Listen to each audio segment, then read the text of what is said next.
Namaste, Amisha Khosrowbitiya. Myself, Dr. Gaurav Gupta, Assistant Professor, Department of Forensic Medicine and Toxicology, Faculty of Homeopathic Science, Jyoti Vidyapeeth, Women's University, Jaipur. In today's session, we will discuss fitness certificate.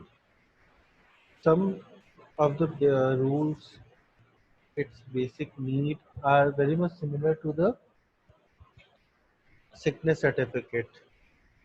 When it is to be given, who can provide this fitness certificate, what are the objectives, what are the uh, methods to issue a certificate, what are the liabilities. So very much are similar to that sickness certificate. Few of them are different. So a fitness certificate is required to be produced at the time of resuming their duties once they are cured of the illness and are fit for the same.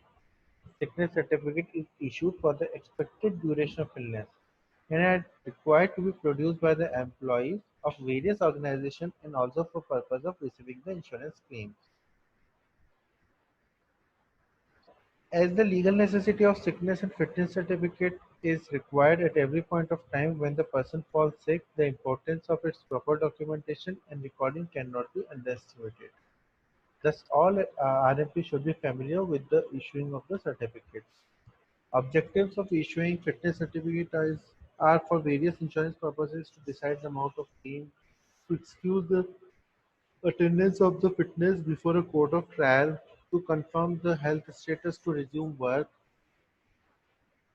So here's the same. Some very much rules are similar to the sickness certificate.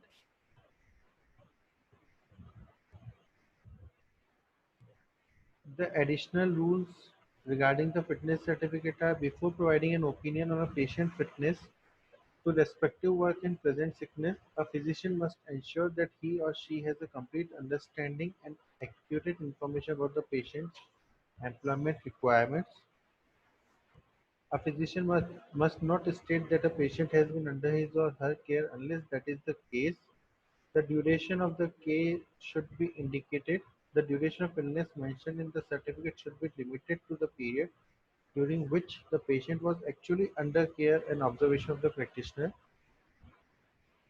The certificate should not be issued for inadequate and extraneous reasons and should not be based on the information supplied by any other person. The certificate must be accompanied by a brief resume of the case, giving the nature of the illness, its symptoms, causes, and duration.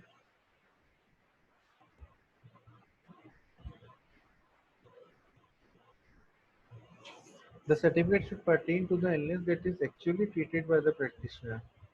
If during the course of treatment, if any new disease came in front of the physician, then the information should not be included if included then only with the written consent of the patient. Guidelines for the completing the format are very much similar. It should be in legible handwriting, identification mark should be marked, name of RMP should be mentioned, name of the patient should be written in full along with the age, sex and address, exact nature of illness should be mentioned.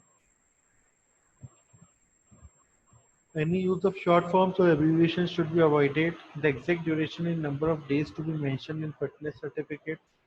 The date from which the RMP considered the patient to be fit to resume his duties should be mentioned. The signature of medical practitioner should be there with the registration number, date, time and place of examination. Signature or left thumb impression of the patient should be obtained. Liabilities. A false certificate should not be issued as similar to the sickness certificate or it can be charged under section 197. This session is powered by Digital Version 2.0, Jyoti Vidyapeeth Women's University.